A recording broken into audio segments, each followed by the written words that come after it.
Naquele ano de 1988, em São Gabriel, no coração do Rio Grande do Sul, a terra parecia sugar mais do que dar. O nosso protagonista, Caio, era desses homens que a gente encontra de vez em quando, calado, de mãos calejadas e olhos que carregavam a cor da terra arada. Ele geria uma pequena fazenda, herança do seu pai, que era mais um fardo emocional do que uma fonte de riqueza.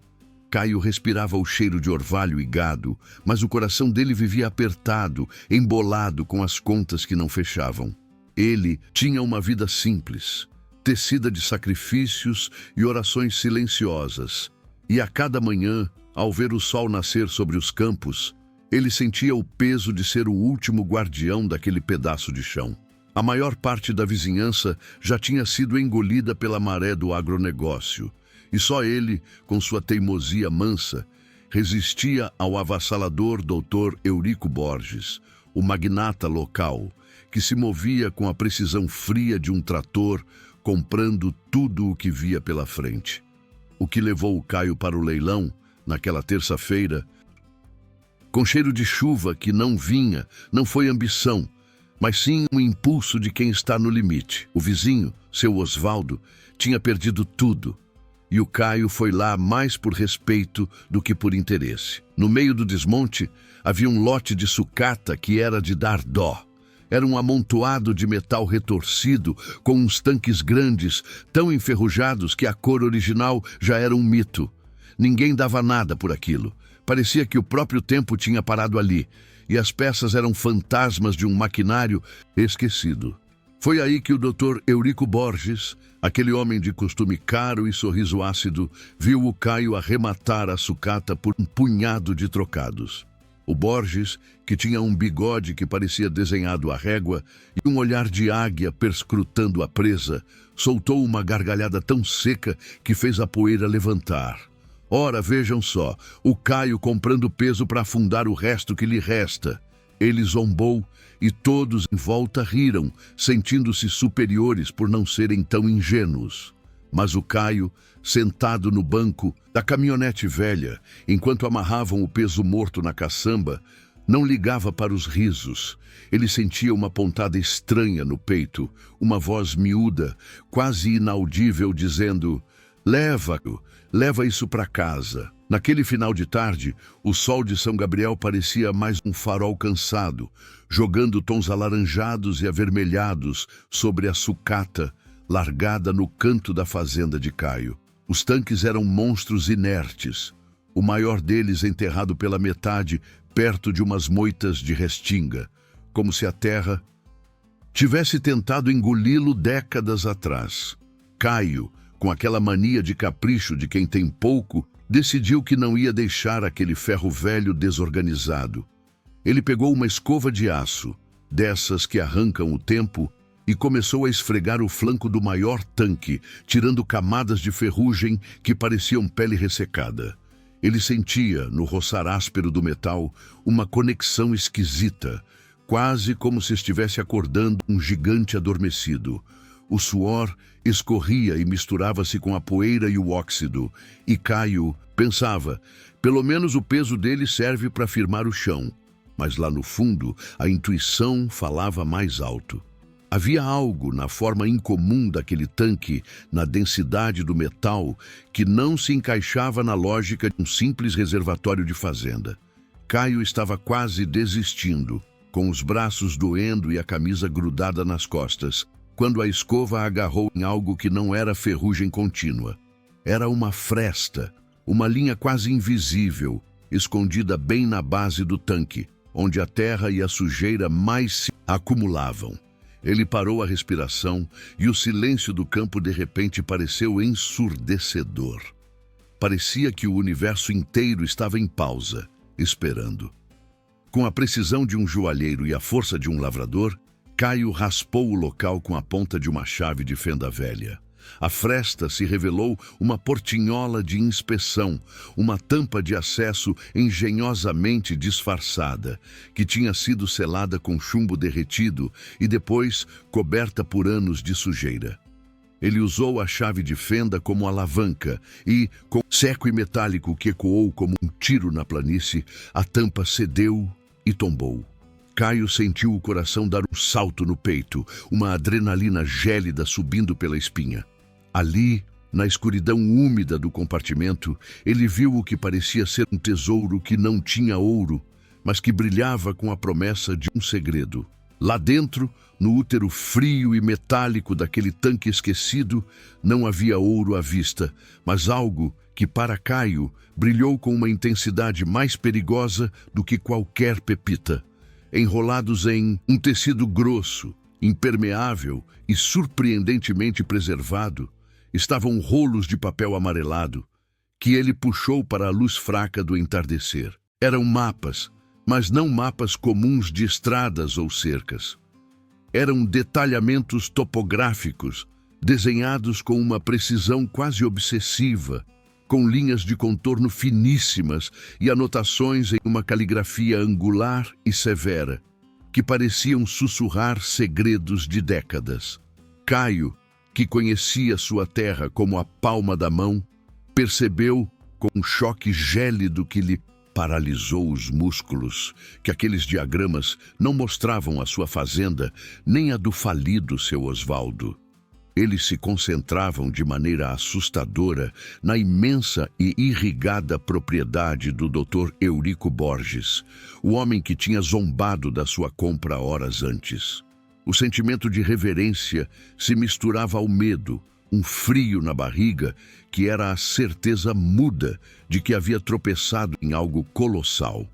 Um dos mapas tinha uma seta grossa apontando para um local que Caio reconheceu instantaneamente: o vasto campo de soja irrigado de Eurico Borges. Mas ao lado havia um código riscado e um termo técnico que ele teve que ler e reler: aluvião rutilo alto teor. Caio mal sabia o que era rutilo, mas o termo alto teor e o caminho subterrâneo desenhado, que corria como uma veia secreta sob o império de Borges, fizeram o coração dele bater um ritmo desenfreado, anunciando uma tempestade. Naquele momento, ele deixou de ser apenas um fazendeiro endividado e se tornou, sem querer, o guardião de uma verdade perigosa. A luz do sol desapareceu e a escuridão da noite engoliu o campo, deixando Caio sozinho com o silêncio opressor e o peso imenso dos papéis em suas mãos. Ele sentiu o corpo tremer, não de frio, mas da vertigem de quem vê o abismo. Junto aos mapas havia um calhamaço de cartas criptografadas, amarradas com um barbante gasto, mas resistente, e alguns registros de medição com datas que remontavam à década de 60. Esses documentos eram de agrimensores, mas não de qualquer agrimensor. Eram de técnicos especializados, com siglas e selos que Caio jamais tinha visto em qualquer papelada de fazenda. As cartas eram labirintos de números e códigos, mas Caio decifrou, com a intuição aguçada de quem vive da terra e da observação, algumas referências cifradas que apontavam para escoamento e desvio da rota oficial. A mente de Caio, simples mas incrivelmente lógica, começou a ligar os pontos com a velocidade de um raio. O Dr. Eurico Borges não era apenas um magnata do agronegócio. Ele estava escondendo algo vasto e subterrâneo bem debaixo do seu campo de soja. O Borges, com sua fama de empresário impecável, estava usando a fachada do plantio para extrair minério ilegalmente, desviando a rota de fiscalização para enriquecer ilicitamente com o rutilo, que Caio descobriu ser um minério valioso usado até em tecnologia aeroespacial. Caio sentiu o cheiro da ganância, um odor mais forte e mais tóxico do que qualquer pesticida. Ele lembrou-se da risada debochada de Borges no leilão e a raiva subiu-lhe à garganta. Ele não tinha comprado sucata. Ele tinha comprado a chave mestra para desvendar o maior segredo daquela parte do Rio Grande do Sul. A sua experiência de vida, marcada pela luta honesta e a dificuldade de pagar as contas, era agora o contraponto perfeito para a corrupção monumental que jazia sob os pés do seu vizinho. A sensação de ser o único a saber era um peso esmagador, mas também uma faísca de propósito que acendeu no seu coração. Naquela noite, Caio não dormiu. Ele passou as horas de cócoras, iluminado pela luz fraca de um lampião a querosene na sua oficina, espalhando os mapas e as cartas pelo chão de terra batida. A cabeça dele zumbia com as implicações do que tinha descoberto. Não era só ilegalidade, era uma traição gigantesca à comunidade, um esquema silencioso que durava décadas, escondido sob o cheiro de riqueza dos campos de soja de Borges. Caio sentia-se um intruso no próprio mundo, um homem comum que de repente tinha posto as mãos no segredo sujo de um titã. Ele escondeu os documentos em um lugar impensável, dentro do próprio tanque, fechando a portinhola de forma tão perfeita que parecia nunca ter sido aberta. Ele sentiu a responsabilidade esmagadora de ter aquela verdade, e o medo começou a serpentear. O Dr. Eurico Borges não era um adversário para se enfrentar com mãos nuas e boa vontade. Ele tinha tentáculos que se estendiam pela cidade, desde o prefeito até o delegado, e o poder dele era tão visível quanto as cercas de arame farpado que engoliam as pequenas propriedades. Aquele silêncio opressor da noite parecia agora a calma antes de uma tempestade, e Caio tinha certeza de que, de alguma forma, Borges saberia. O universo tem maneiras estranhas de conspirar, e segredos tão grandes têm cheiro. Caio sentia o cheiro no ar, um odor de metal, ganância e perigo iminente. O que ele ia fazer com o conhecimento era uma pergunta que queimava em sua mente, misturada à excitação perigosa de quem encontra a peça que faltava em um quebra-cabeça mortal. A suspeita de Borges nasceu de algo quase insignificante, uma nuance que só a vigilância do ganancioso consegue captar. O poderoso Eurico Borges, que acreditava controlar cada folha de soja em seu império, notou que Caio, o homem que tinha zombado por comprar lixo, estava de repente interessado naquele lixo. Um dos capangas de Borges, um sujeito de pescoço grosso e silêncio inquietante, viu Caio passar horas no canto onde os tanques estavam, limpando e inspecionando. Essa observação fútil foi reportada a Borges, que estava almoçando uma refeição cara em sua mansão. O ar de superioridade que o Dr. Eurico Borges usava como armadura começou a rachar. Ele sentiu um arrepio incômodo, uma sensação de quebra-cabeça que só pode ser resolvida pela memória de algo muito antigo. Ele se lembrou vagamente que aqueles tanques eram antigos demais e tinham sido descartados pelo seu falecido pai numa negociação que ele nunca tinha se dado ao trabalho de fiscalizar. De repente, o valor irrisório da sucata se tornou infinitamente suspeito. Borges conhecia o segredo do rutilo, e a chave de acesso à rota de desvio estava ligada a certos códigos que o pai dele usava.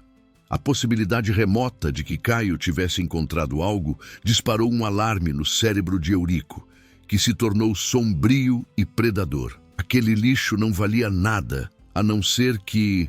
Ele murmurou para si, o garfo caindo com um tinido metálico no prato de porcelana fina, e o sangue gelou em suas veias. O jogo, que Caio nem sabia que estava jogando, tinha acabado de começar. A primeira jogada do Dr. Eurico Borges não foi uma ameaça aberta, mas sim uma abordagem sutilmente perversa, desenhada para ferir a dignidade e testar o chão.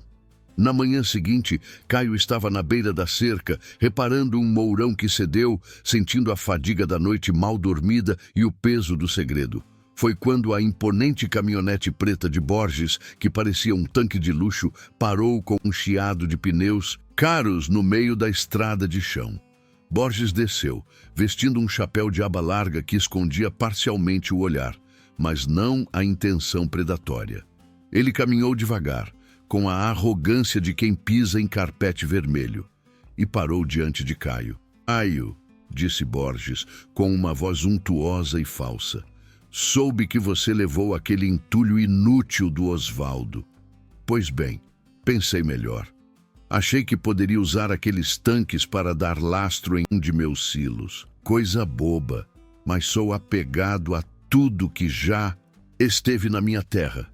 Ele parou e o silêncio engoliu o som dos grilos. Te dou o triplo do que pagou, em dinheiro vivo. Caio sentiu a pressão no peito. Ele conhecia o preço do lixo e sabia que aquela oferta era ridiculamente alta para a sucata. A cara de paisagem que ele sustentou, com os olhos fixos nos buracos do mourão, era uma máscara de fazendeiro ingênuo. Ele sabia que Borges sabia, ou pelo menos suspeitava intensamente. O corpo de Caio estava tenso, os músculos rijos, mas ele respondeu, com uma calma ensaiada, que remetia à paciência da própria terra. Caio limpou a garganta, cuspiu um pouco de poeira e disse, com a simplicidade cortante de quem não tem nada a perder. Doutor Borges, com todo o respeito, o senhor zombou de mim ontem por comprar essa tralha. Agora o senhor vem me oferecer essa fortuna por ela? O senhor não está precisando tanto assim de peso para silo, está? Ele devolveu a ironia com uma sutileza que só a sabedoria do campo permite. O doutor Eurico Borges piscou lentamente e o sorriso falso escorreu do seu rosto como cera quente. A expressão dele endureceu e a atmosfera se tornou densa, quase física. Caio pôde sentir o cheiro do medo misturado ao perfume caro de Borges. A máscara de empresário elegante estava se desfazendo, revelando o rosto feio da ganância. É o preço da nostalgia, Caio. Apenas me desfaço de tudo o que pode trazer más lembranças do passado de Osvaldo. É um favor que estou lhe fazendo. Borges, agora, usava a intimidação no olhar, uma pressão silenciosa que dobrava a maioria dos homens da região. É bom pensar rápido. Ofertas assim não duram para sempre. Caio, sentindo o peso dos mapas escondidos, respondeu, vou pensar. Mas agora essa sucata é minha e tenho planos para ela. Caio viu a pálpebra de Borges tremer imperceptivelmente, um detalhe minúsculo que denunciava o descontrole do magnata. A reverência de Caio pelo segredo aumentava, assim como sua determinação silenciosa de não ceder. O doutor Eurico Borges, voltando para sua mansão que parecia um forte, não ficou bravo. Ele ficou calculista. A simplicidade irredutível da resposta de Caio era o maior sinal de culpa. Um fazendeiro pobre não recusaria o triplo do valor por uma sucata, a não ser que soubesse que ela valia 1000 vezes mais. Eurico passou o resto da manhã reativando contatos antigos, ligando para gente de terno e gravata em Porto Alegre, gente que não aparecia nos holofotes, mas que movia os cordões da burocracia. Ele descobriu que a transação original que envolveu o descarte daqueles tanques estava ligada a um agrimensor que tinha morrido em circunstâncias estranhas há mais de 20 anos. A história do Rutilo era um fantasma do passado que ele pensava ter enterrado com a modernidade da sua plantação. Eurico sentiu um frio percorrer a espinha. Aqueles tanques não eram sucata, eram um cofre de evidências. A sensação de ser exposto, de ter a sua vida dupla desvendada por um caipira teimoso, gerou nele uma fúria fria e perigosa. Ele não podia simplesmente comprar Caio, ele precisava destruir a prova e calar o guardião. Ele olhou pela janela para a vastidão verde de sua propriedade, aquela fachada perfeita de sucesso, e sentiu o chão tremer sob seus pés. Seu poderio parecia frágil diante da simples e irrefutável verdade contida naqueles papéis amarelados. A primeira providência prática que atingiu Caio foi sutil, mas devastadora.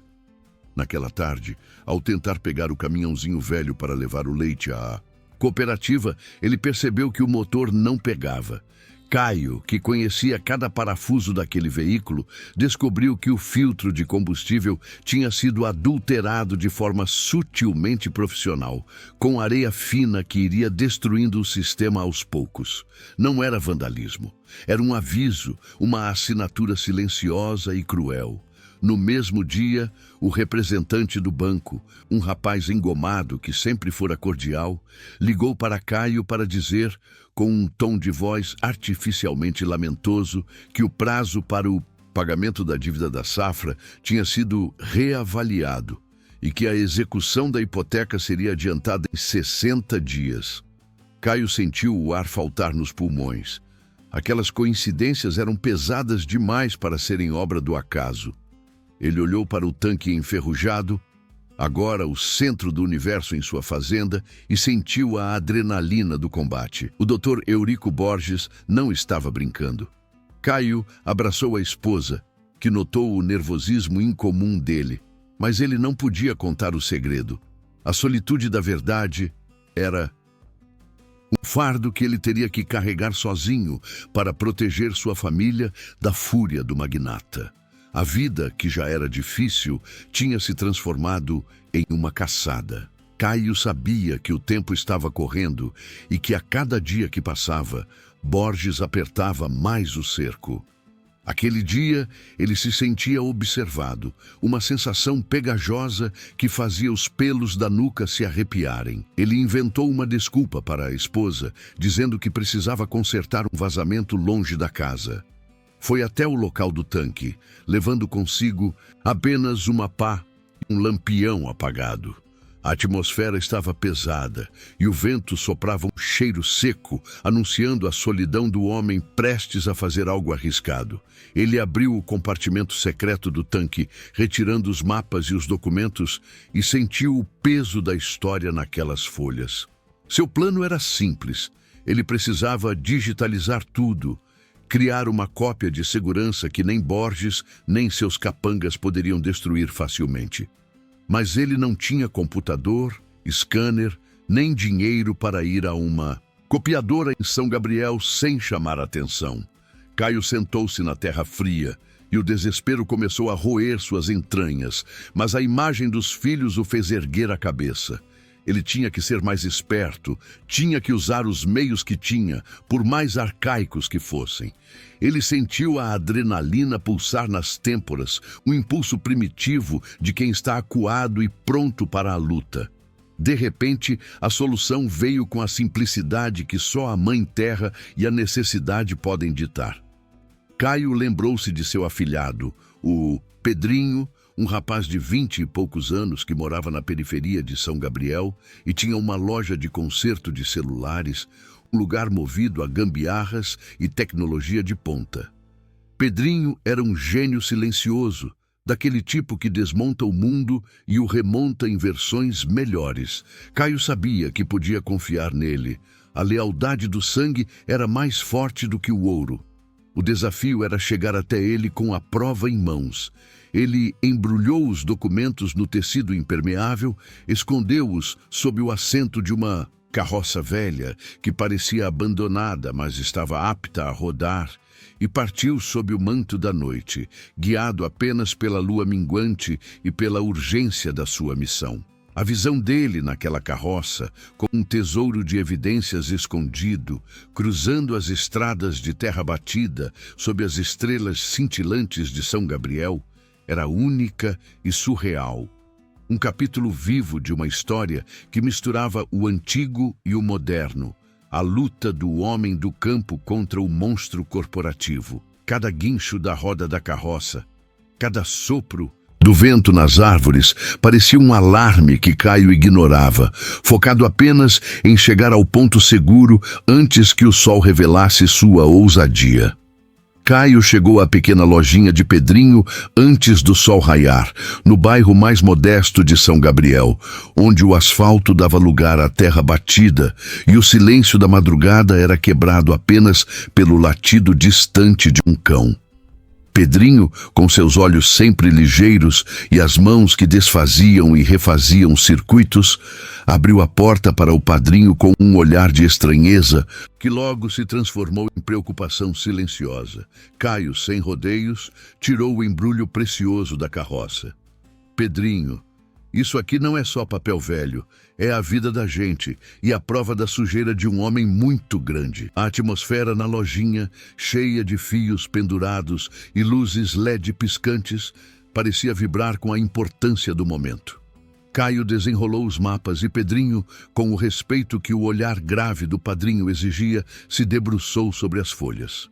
O rapaz, que entendia de GPS e coordenadas, ficou instantaneamente chocado com a precisão antiquada dos desenhos e as anotações cifradas. Ele pegou o celular mais moderno que tinha no balcão, uma ferramenta de trabalho com uma câmera de alta resolução, e começou a fotografar e filmar cada detalhe, sob a supervisão tensa de Caio. Não era só digitalizar, era criar um arquivo de segurança em uma nuvem, um banco de dados inatingível para a fúria de Borges. Caio sentia a reverência pela tecnologia que, de repente, se tornava o escudo da sua verdade contra o poder esmagador da riqueza. Enquanto Caio e Pedrinho trabalhavam naquele silêncio febril, a mão invisível de Eurico Borges se movia com eficiência brutal. Eurico, que sabia que a recusa de Caio significava a descoberta do seu segredo, tinha enviado o seu braço direito, um sujeito chamado Caxias, de poucas palavras e movimentos frios, para investigar a propriedade. Caxias, com a habilidade de um espião treinado, invadiu a fazenda de Caio sob o manto da madrugada. Ele foi direto ao ponto de interesse, o canto dos tanques de sucata. Caxias inspecionou o tanque principal com uma lanterna de luz forte, notando os pequenos sinais. A terra mexida ao redor da base, as marcas de metal na ferrugem, as digitais frescas de Caio que o toque da escova de aço tinha deixado. Caxias era mais esperto do que Borges imaginava. Ele não procurou por arrombamento, procurou por uso, e ao encontrar a portinhola selada que tinha sido reaberta e fechada, ele sentiu o gosto da vitória. Ele não abriu o compartimento para conferir, pois tinha certeza de que Caio teria levado o tesouro consigo.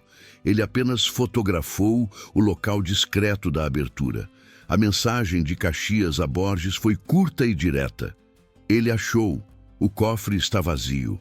O impacto da mensagem fez Eurico Borges, que estava tomando seu café matinal importado, derrubar a xícara de cristal no chão. A fúria se transformou em pânico puro e a decisão de agir de forma definitiva se cristalizou em sua mente. Ele tinha que recuperar a prova, antes que ela se tornasse arma legal. Com os documentos devidamente armazenados e replicados em servidores que Borges jamais alcançaria, Caio sentiu um alívio momentâneo, uma leveza perigosa. Ele abraçou Pedrinho, que lhe deu um pendrive pequeno, com a promessa de que aquilo era o plano B. Caio retornou para a fazenda na carroça, ainda sob o manto protetor da madrugada. Ele recolocou os mapas originais no compartimento do tanque pensando: o cofre tem que parecer intacto para que ele continue, vindo atrás do que já foi levado. Essa jogada de mestre era a única chance que ele tinha de ganhar tempo. No entanto, ao se aproximar da sua cerca, ele viu algo que fez seu sangue gelar. Uma caminhonete parada a uns 200 metros do portão, um modelo discreto e sujo que ele nunca tinha visto na região. Caio desviou a carroça para um matagal e parou o animal. Ele sentiu o coração bater na garganta, o barulho surdo e rápido ecoando no silêncio do campo. A sensação de perigo iminente era tão forte que ele podia quase tocá-la, um ar frio e metálico que não vinha da neblina. Ele era o alvo, e Borges não estava mais disfarçando as intenções. Aquele dia não era mais sobre sucata ou dívidas, era sobre a sobrevivência da verdade contra a tirania do poder. Caio esperou no matagal, observando a caminhonete como um felino encurralado. O sol começava a rasgar o horizonte de São Gabriel com cores pálidas e frias, e Caio percebeu quem estava ali. Não era Borges, mas Caxias, o capanga silencioso, que agora estava acompanhado por dois outros sujeitos de aparência bruta e olhar vazio, o tipo de gente que não faz perguntas. A missão deles era clara: monitorar e intimidar. Eles fizeram rondas lentas na cerca, com lanternas vasculhando o campo, e um deles até se postou perto do açude como um monumento de ameaça. Caio sentiu a indignação se misturar ao pavor. Era a invasão da sua santidade, a profanação da sua casa. A experiência da pobreza tinha ensinado Caio a ser paciente e a ler os sinais da natureza. Mas agora ele tinha que ler os sinais da maldade humana. Ele sabia que não podia voltar para a casa enquanto estivessem ali, pois exporia a família. Ele passou o restante da manhã escondido, observando o movimento e sentindo a impotência ferir sua alma. A reverência pela força da lei se esvaía, dando lugar à certeza amarga de que, naquele recanto do Rio Grande do Sul, a única lei era a de Eurico Borges. Ele apertou o pendrive escondido no bolso, a única arma que ele tinha contra a máquina de intimidação que cercava sua vida. Caio retornou para casa somente quando o sol estava a pino e a caminhonete suspeita de Caxias tinha deixado a área. Ele inventou uma história esfarrapada para a esposa sobre ter passado a noite cuidando de uma vaca doente em um pasto distante, mas o olhar dela não era de convencimento, e sim de preocupação angustiada. Ele sentia o peso da mentira, mas o fardo do segredo era ainda maior. Ele precisava agir rápido para usar a prova digital antes que Borges o sufocasse com a burocracia e a intimidação. Caio entrou no seu pequeno escritório, um cômodo apertado que cheirava a papel velho e borracha gasta, e pegou seu telefone fixo, um aparelho antigo e barulhento que parecia inadequado para a missão tecnológica que ele estava prestes a iniciar. Ele não podia ligar para a delegacia de São Gabriel, que ele sabia estar sob a influência de Eurico Borges. Ele precisava ir mais alto, procurar uma autoridade federal, algo que estivesse fora do raio de alcance do magnata. A dificuldade era imensa. Como um fazendeiro endividado e sem acesso a advogados caros conseguiria chamar a atenção de Brasília? Ele sentiu o desespero voltar, uma onda fria e pegajosa, mas a memória dos mapas, com suas linhas de desvio sob o campo de Borges, o impulsionou a tentar o impossível. Caio, com as mãos tremendo de tensão, ligou para um número antigo que ele guardava de um primo distante que trabalhava no serviço público em Porto Alegre, um homem sério e discreto que ele não via há anos. O primo, chamado Ernesto, era um homem de integridade, com uma carreira discreta em um órgão de fiscalização mineral e ambiental. Caio não podia falar abertamente no telefone. Ele precisava de códigos para transmitir a urgência sem revelar o segredo. Ernesto, é o Caio. Eu comprei um trator velho que veio com os documentos de manutenção errados. Parece que o número de série não bate com o modelo e o defeito principal está escondido debaixo do campo do vizinho Borges. Preciso que você veja esses documentos hoje, ou o trator vai quebrar de vez e a culpa vai cair em mim. A voz de Caio era tensa e baixa. A linguagem codificada era a última barreira de proteção. Ernesto, que conhecia o tom de voz do primo e sentiu a gravidade incomum, percebeu a urgência e a ameaça velada. Entendido, Caio. Manda as fotos do número de série. Não use o correio. Manda tudo criptografado para o meu endereço eletrônico pessoal. Estarei esperando. Caio desligou o telefone, o suor escorrendo pela nuca. Ele correu para o computador velho que zumbia alto e, com a ajuda das instruções que Pedrinho tinha dado, enviou o arquivo digital para Ernesto. A esperança renasceu, mas ela vinha misturada com a certeza de que tinha acabado de disparar o tiro que daria início à batalha final. A comunicação entre Caio e seu primo, por mais cifrada e discreta que tenha sido, não passou despercebida pelo Dr. Eurico Borges. O magnata tinha olhos e ouvidos por toda São Gabriel. E o telefone fixo de Caio, um elo frágil com o mundo exterior, estava sendo monitorado por um técnico comprado da companhia telefônica. Borges recebeu a transcrição da conversa codificada minutos depois e sentiu o chão sair debaixo de seus pés.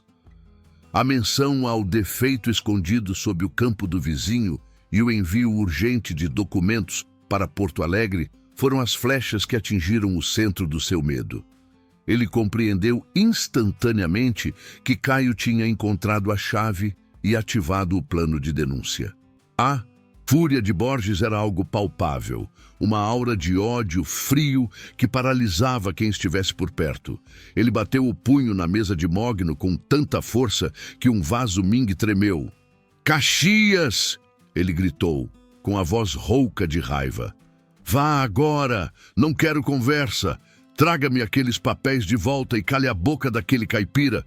Não me importa como, mas termine isso hoje."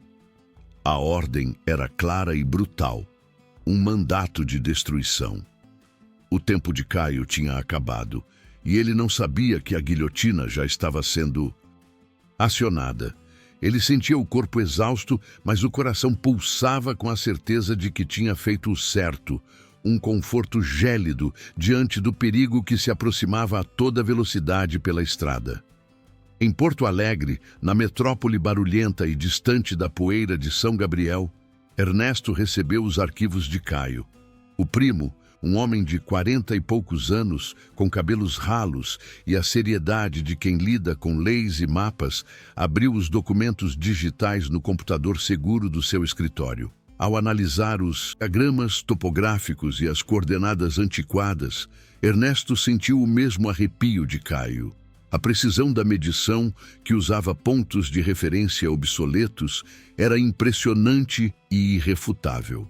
O código rutilo alto teor e a rota de escoamento subterrâneo sob a área irrigada de Borges se encaixavam perfeitamente com denúncias veladas que circulavam há anos nos bastidores da fiscalização, sobre mineração ilegal mascarada por grandes plantações. Ernesto não era um homem de explosões, mas sentiu uma raiva contida ferver em seu peito. Aquele esquema era vasto e audacioso, uma exploração silenciosa que roubava o patrimônio do país e zombava da lei. Ele reconheceu o risco que Caio estava correndo. O peso da evidência era tão grande que ele não podia hesitar. Ele imprimiu uma cópia de segurança, lacrou o pendrive e, com a rapidez e o foco que a burocracia raramente permite, acionou a célula de inteligência do seu órgão, ligada à Polícia Federal. A simples sucata do Caio tinha se transformado em um processo federal, e a máquina de Eurico Borges estava prestes a colidir com a força implacável do Estado. No final daquela tarde, o silêncio na fazenda de Caio não era de paz, mas de tensão suspensa, o calor antes da tempestade. Caio, sentado na varanda, fingindo ler um jornal amassado, sentiu a vibração antes de ouvir o motor. Não era mais a caminhonete discreta de Caxias, era o próprio Dr. Eurico Borges, dirigindo seu carro imponente, que parecia um caixão de luxo sobre rodas, e que trazia atrás, em uma demonstração brutal de força, um caminhão-reboque enorme e um pequeno trator de esteiras. O coração de Caio saltou no peito e esmagou a esperança de que Borges pudesse ter desistido. Ele percebeu o plano. Borges não queria mais comprar. Ele queria destruir a evidência e, de quebra, dar um show de intimidação para toda a vizinhança. Borges desceu do carro, a gravata frouxa e o rosto contorcido por uma máscara de fúria e desespero. Ele não sorria, e o olhar era de um predador, encurralado. "Caio!" Ele sibilou com a voz baixa e cortante. "Eu me cansei dos seus joguinhos. Aquele lixo é propriedade minha e eu vim levá-lo de volta. O preço é este." E ele jogou um bolo de notas no chão empoeirado. "E se você abrir a boca sobre qualquer coisa que tenha visto, eu não vou apenas tomar sua terra. Vou destruir sua vida e a de quem estiver ao seu redor." O cheiro de diesel e poder pairava no ar. E Caio sentiu o corpo fraquejar, mas a certeza de que a prova estava segura o manteve de pé, firme como um velho tronco. Caio manteve a compostura com uma força de vontade que ele não sabia que possuía. Ele olhou para as notas no chão, depois para o rosto distorcido de Borges. Doutor Borges, esse lixo não é mais seu. Eu paguei por ele. E o senhor não tem o direito de invadir minha propriedade e me ameaçar. As palavras de Caio eram desafiadoras. E isso fez Borges explodir. Ele acenou para o trator de esteiras e gritou para os capangas: destruam aquele tanque agora. Quero que ele vire pó. Caio sentiu o pânico, pois, mesmo com a prova digital, destruir o objeto que a continha prejudicaria a credibilidade do seu relato e daria a Borges a chance de dizer que tudo era invenção. Ele correu em direção ao tanque, mas os capangas, 2 armários silenciosos, o seguraram pelos braços com uma força brutal. Caio lutava e gritava, sentindo a humilhação e a impotência. O trator de esteiras avançou em direção ao tanque enferrujado e o som metálico e ensurdecedor do motor e das esteiras rasgava o silêncio do campo. A esposa de Caio, assistindo de longe, soltou um grito de pavor. O senso de maravilhar se misturava ao horror, testemunhando a briga desigual entre a ganância corporativa e a verdade solitária de um fazendeiro. O trator de esteiras, com seu motor rugindo como um animal pré-histórico, avançou lentamente. Caio, sentindo a derrota amarga e o cheiro de óleo diesel misturado à poeira, via o objeto da sua desgraça prestes a ser esmagado. O pneu da esteira do trator começou a subir à lateral do tanque e o metal enferrujado gemeu sob o peso. Borges observava com um sorriso frio e vitorioso, sentindo que recuperava o controle que o pobre fazendeiro ousou roubar. No instante em que o tanque estava prestes a ceder, com o barulho ensurdecedor da pressão, um som diferente e poderoso rompeu a atmosfera, o uivo agudo de sirenes vindo da estrada principal.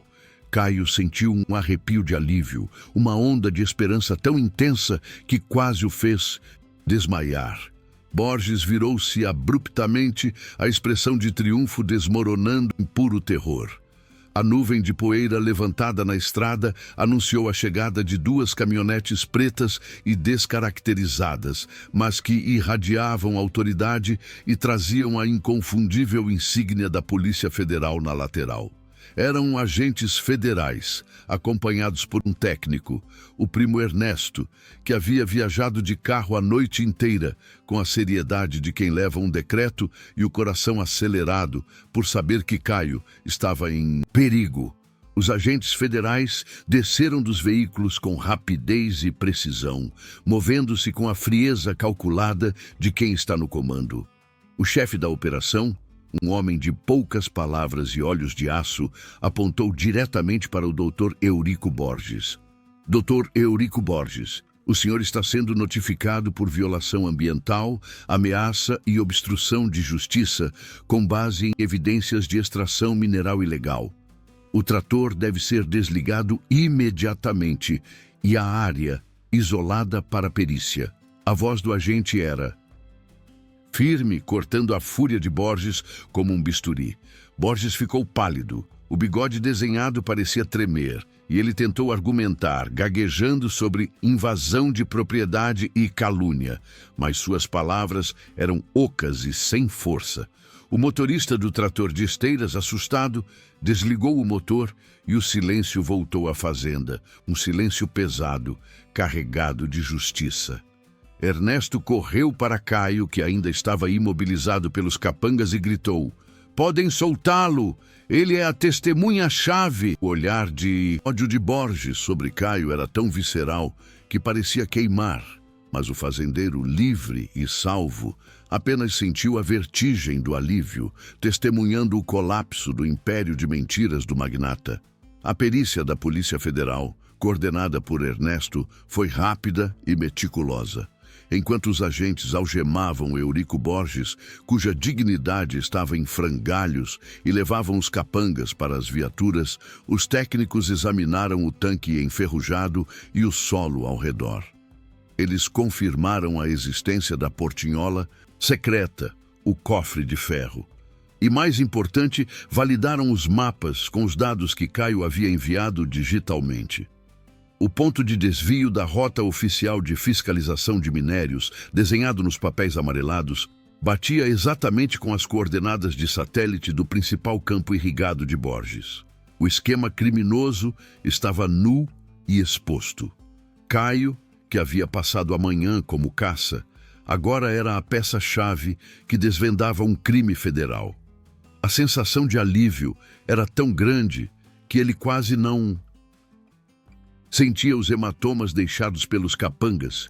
Ele olhou para o tanque que jazia intacto, graças à chegada da Federal antes da destruição total, e sentiu uma reverência profunda, não pelo objeto em si, mas pela força silenciosa da verdade que ele continha. Era a materialização da justiça, vinda de onde ninguém esperava, um pedaço de sucata. A notícia espalhou-se por São Gabriel com a velocidade de um incêndio em pastagem seca. O império de Eurico Borges começou a desmoronar em horas, com bloqueios judiciais e apreensões. A humilhação pública foi o golpe final para o magnata, que sempre usou o poder como escudo. Caio, o fazendeiro simples que todos haviam zombado no leilão, emergiu como um herói improvável, o guardião da moralidade em uma terra dominada pela ganância. Ele sentiu a gratidão da comunidade que, presa ao medo, não ousava confrontar Borges. A sua experiência de vida, marcada pela luta honesta contra a dívida, era agora a narrativa que inspirava a todos. Ele entendeu que a reverência e o maravilhamento que sentiu ao abrir o tanque não eram sobre um tesouro, mas sobre a possibilidade real de justiça para os pequenos, para aqueles que vivem da dignidade do suor. A família estava segura e a ameaça de execução da hipoteca se tornou secundária diante do apoio jurídico e financeiro que o primo Ernesto e a comunidade garantiram. A vida de Caio, depois daquele dia, nunca mais seria a mesma, mas ele não se tornou um homem rico da noite para o dia. A justiça levou tempo para desmantelar todos os tentáculos do esquema de Eurico Borges, mas a prova era irrefutável. O tanque de sucata, que antes era um objeto de zombaria, foi levado pela Polícia Federal para um depósito, tornando-se a peça central de um processo que envolvia o patrimônio da União. Caio recebeu a proteção e o apoio legal para se reerguer, e o dinheiro das multas e das apreensões de Borges ajudou a liquidar a dívida que o sufocava. Ele olhava para sua fazenda com outros olhos, sentindo a terra mais firme sob os pés e o cheiro de liberdade no ar. A experiência da pobreza tinha lhe ensinado a valorizar cada grão, e a vivência daquele dia insano o ensinou a nunca duvidar da pequena faísca de verdade que pode estar escondida no lugar mais improvável. Ele se sentia grato, mas também cauteloso, sabendo que o poder e a ganância são sombras que nunca dormem. Hoje, anos depois, Caio continua em São Gabriel, cuidando da sua terra com a mesma dignidade de sempre. Ele não se gabava da sua aventura. Ele a contava como um milagre silencioso, um acaso providencial que só ele viveu. Ele nunca soube exatamente por que o pai de Borges escondeu aqueles documentos na sucata, nem qual era a intenção real do agrimensor falecido. Mas o mistério se tornou parte da história. O que Caio levou daquele dia foi a certeza de que as grandes verdades se escondem em detalhes que a pressa ignora, e que a simplicidade de um fazendeiro pode ser a única força capaz de desarmar o complexo aparato da corrupção. Sempre que olhava para o canto da fazenda onde o tanque estava, Caio sentia um calafrio de reverência e um profundo senso de maravilhar, sabendo que a sua vida havia sido virada de cabeça para baixo por um pedaço de metal inútil que guardava a chave da justiça. Aquele dia foi a sua virada, o seu momento único, provando que às vezes o tesouro não é o ouro, mas a simples, poderosa e irrefutável verdade. Se esta história tocou você, a próxima também vai. Basta clicar no vídeo que aparece agora para assistir a mais uma narrativa brasileira sobre destino e coragem. Nosso compromisso é entregar a você histórias com a máxima qualidade. Para isso, é fundamental que você curta e se inscreva no canal. Assim você não perde o nosso próximo lançamento. Se você realmente valoriza o esforço e a dedicação que colocamos em cada roteiro e produção, seu apoio é essencial para que possamos investir mais tempo na criação de conteúdo brasileiro de alta qualidade.